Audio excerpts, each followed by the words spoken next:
Good morning, good afternoon, good evening, YouTubers. This is Jerry Diamond with How to Get Out of Babylon. And I want to jump off from this part of this story with the background of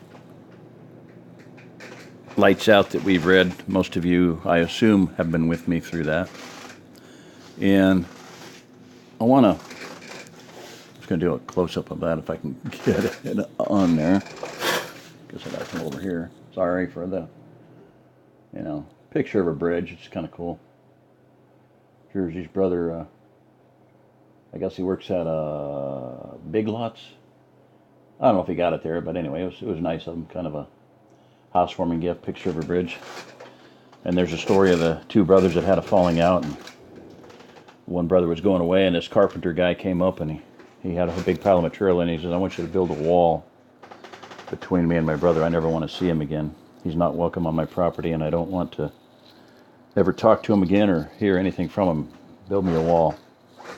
He went away and came back, and the carpenter, you know who the carpenter was, had built a bridge instead of a wall. And the guy was mad at first, but the estranged brother from the other side came over, in tears. And anyway, he said, "Wow, I can't believe you did this for me, and that you love me that much." And the guy's like, anyway, it worked out. They made their reparations. So, but the thing about having a bridge, a wall, or a wall around a community and a bridge, from person to person, family to family. So I want to read this little section here that after this interchange here of John's daughter Melinda being kidnapped, and they asked, perhaps you should send Anne and Melinda away for a while. John's jaw took a set, and he said nothing for a moment. "No, I think we probably won't see any more of these people." And then on and down. "I couldn't think of a safer place for Anne and Mel to be than right here in a community that knows them and will look out for them. Look how fast we reacted when they grabbed Mel. That was their undoing, actually. I don't think Heath Lauren expected us to be able to react nearly as quickly as we did. If he'd made it back to the federal highway with Mel before we could get ourselves organized, things might have turned out much differently." And then, of course, Jimmy mentions the dog hunts. "If it hadn't been for those dog hunts your dad and Ed here put together, we'd never have been organized enough to move so fast." So they had that under their belts. And then when the deal went down, we already had our communications set up and men willing to participate. We'd cut off his line of retreat and was putting pressure on him from the other side before he even knew what was going on.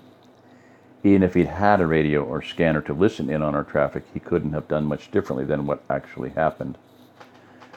And then Ed joined in. Them dog hunts and the posse tracking down them rustlers did a world of good. A big part of the reason we had so little trouble around here, I'll bet. Word gets around in the lowlifes on the make will go elsewhere looking for easier picking." Same thing that came out with Silver Hills in Lights Out. Now, here's my point. People have no concept. And I've known for years that this region here is large. How many hundreds of thousands of farms are here? I don't know. Galen Chadwick once said that something like, we need 300,000 family farms. We need to get back to the Jeffersonian farm, the family farm. That's Thomas Jefferson's ideal. This country should have always remained as a nation of family farmers. We should be Israelites. We're not. Israel was an agricultural nation. So the more we can get back to that, the sooner we can get back to that, the better off we'll be.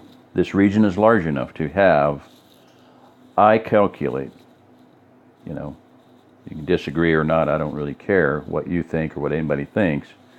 The facts of the matter are that this region can support, most likely, somewhere in the neighborhood of 50 million people, 50 million people.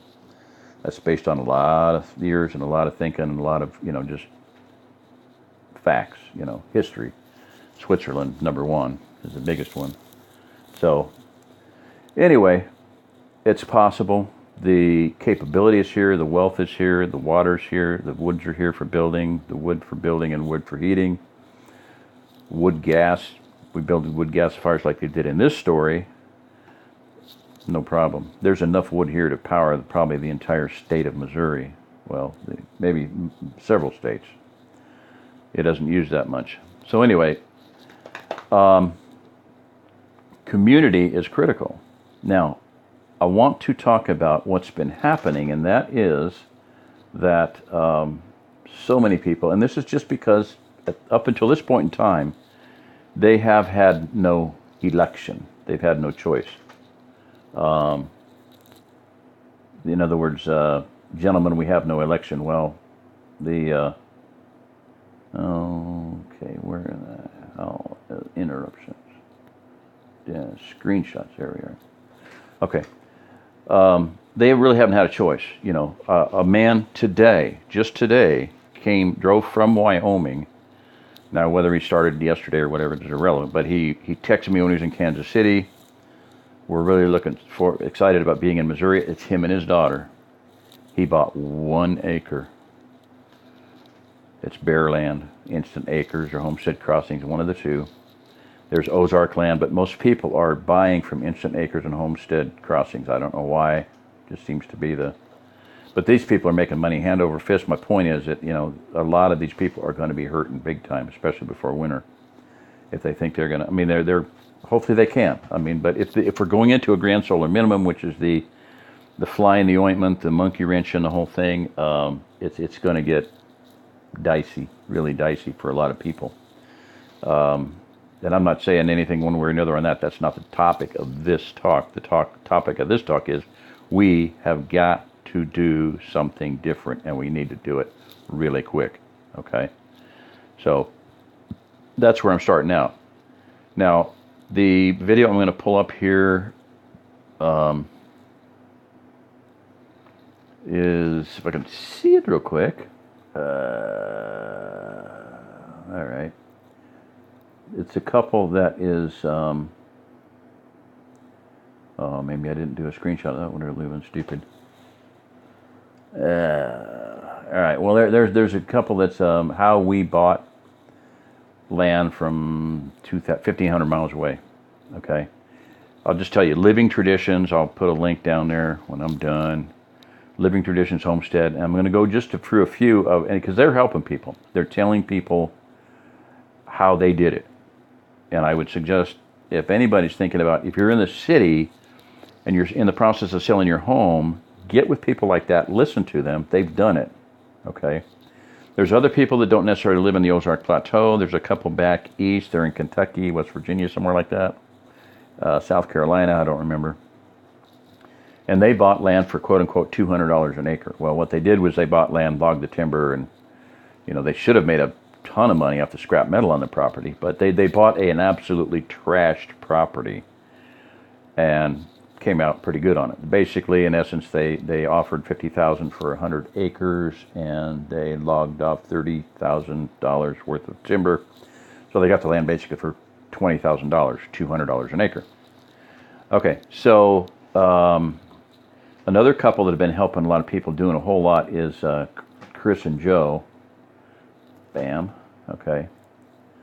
Now, this is one of her latest videos, and this is kind of a concern to me. We gave away all our homestead animals, okay? And one of her next videos was, she's put on a lot of weight, and I've asked for prayer for her already. Going off grid with kids legally. They've addressed a lot of issues of homesteading, gardening in the Ozarks, off grid Ozark family. Some up at the top there, summer garden tour. Going off grid with kids legally. Going off grid. Do you know what you're giving up? Do you have any idea what you're talking about? Everybody thinks that off grid is going to be this glorious, wonderful freedom. Well, yeah, it may be and it may not. It may be the greatest slavery you ever got into. Off grid water. Kip Smith. Now here's another. This is an issue here. Why Missouri? Up close and personal with the Smith family. Kip Smith channel. About 20 at least people have chimed in on that one. I should have done a video already why I chose Missouri. That would take about me 15 videos, but I need to do one video on that, and I haven't, and I need to. I definitely need to.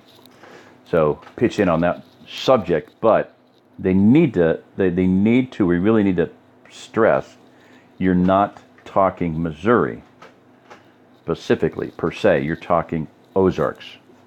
Okay, so that does me. In other words, homesteading. Somebody just today wrote on one of the forums, that Living Traditions one, how we bought land from 1,500 miles away. They're going to move to northern Missouri, and I wrote them. I said, "Hey, watch some of my videos. Rethink that one. That's not a good idea. They're going to be they're going to be north of the Armageddon line come GSM time.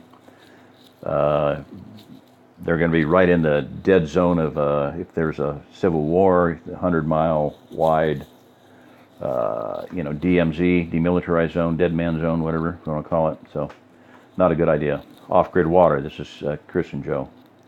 Now this one here was phenomenal. What you need to know about the Ozarks? Wow, awesome stuff. I mean, she put her heart on that. Now look at her there. This was February 15th. That was February 15th. So in a matter of February, March, April, May, and June, and suddenly, it's the other direction. I'm sorry. Anyway, she's not in good health. Okay. Right over there. What's so good about Missouri collaboration? That's Living Traditions. That's what they look like. They are city people who sold their house and bought a nice property. They're doing gangbusters. They've got everything they need. Well, they have a lot more than Chris and Joe do. Chris and Joe are living off grid, out in the country, ticks, chiggers, and all the other stuff. She may have tick issues. She might have Lyme disease. Don't know about their diet. Not good. Now you can see here she's a little bit heavier there. Mirror, mirror, shiny glass, please tell me this isn't my ass. And then I thought I had it. Okay, those two there. Let me go up here. Okay, there. So moving to the Ozarks in the bottom right there, her 19-minute phenomenal video. Oh my gosh! I mean, she poured her heart out. I mean, it's just. I am so grateful to her for doing that. Really trying to help people. Honestly, trying to help people. And then look at her over here. I mean, maybe it doesn't look that different, but yeah, she says in this video she's going to be doing some dieting and weight loss and stuff, which I'm going to probably do a video on that and stand up with her. So anyway, we need to make some changes. Okay. Instant Acres and Homestead Crossings are the two that are just, as they say in the sales industry, raping and pillaging. And they're kind of literally raping and pillaging because they're going to be destroying. I mean, there's not their fault. I mean, they're doing what they're doing and they're salespeople, but they're not. I just am upset with the whole scenario because it shouldn't be happening. Nobody should be buying 1 acre because they have to. There's a young couple here. I mean, I've met them. I met them at the Flat Earth thing. Mick and his wife. They live about 30 miles from me, and they're planning on living in their RV. And